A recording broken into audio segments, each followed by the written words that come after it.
मान लीजिए आपके ट्रीटमेंट में डॉक्टर ने 5 बार हाथ धो लिए, 5 बार ग्लव्स चेंज कर दिया, 10 बार चेंज कर दिया, तो उतने ग्लव्स के चार्जेस आपको कंज्यूमेबल में जोड़ देंगे और उसकी पूरी ट्रांसपेरेंसी भी नहीं होती। भाई साहब समझ नहीं आता, डॉक्टर वहां पे जाके ऑपरेशन कर रहा है या उस पूरे ऑपरेशन थिएटर की पेंटिंग कर रहा है। एक रुई का कॉटन यूज करते हैं, उस रुई के कॉटन के लिए भी ऐसे बिल बनाते हैं जिससे वो बिल देख के लगता ही नहीं है कि वो रुई का बिल, ऐसे लगता है कि पूरा कपास का खेत ही आपको दे दिया हो।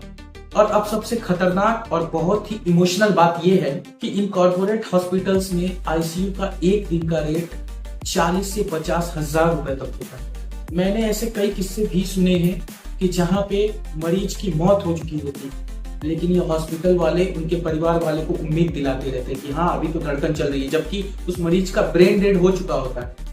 लेकिन वो मशीन के थ्रू उनकी धड़कन चलाते हैं, 1-2 बार जो है मिलवा देते हैं उनके परिवार से और बोलते हैं कि हाँ हम कुछ कर रहे हैं। और उन परिवार वालों के अंदर भी एक उम्मीद रहती है कि शायद सांसें चल पड़े, शायद ये वो मरीज जिंदा हो जाए। क्यों करते हैं ऐसा? क्योंकि जब तक वो मरीज वहां पड़ा रहेगा, वेंटिलेटर पे रहेगा, तब तक इनका बिल बढ़ता रहेगा।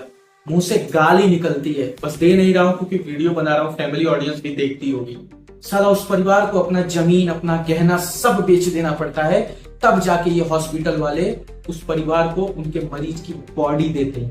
धिक्कार है ऐसे डॉक्टर्स पर और धिक्कार है ऐसे स्टाफ पर। साला इन्होंने तो मौत को भी बिजनेस बना दिया है।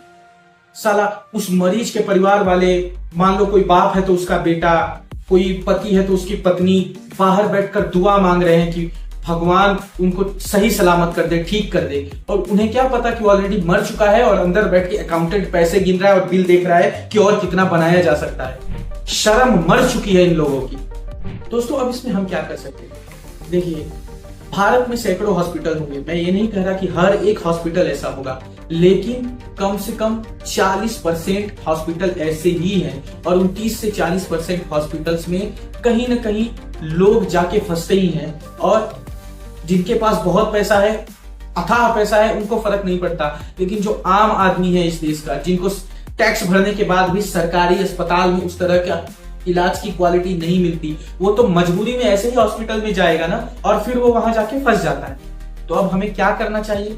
देखिए, हम, आप या इस देश की जनता इलाज के पैसे देने के लिए मना नहीं करती और वो रेडी भी है, लेकिन वो लूट का पैसा नहीं दे सकती ना, कि आप उससे पैसा लूट रहे हो, कहां से लाएगी इतना पैसा?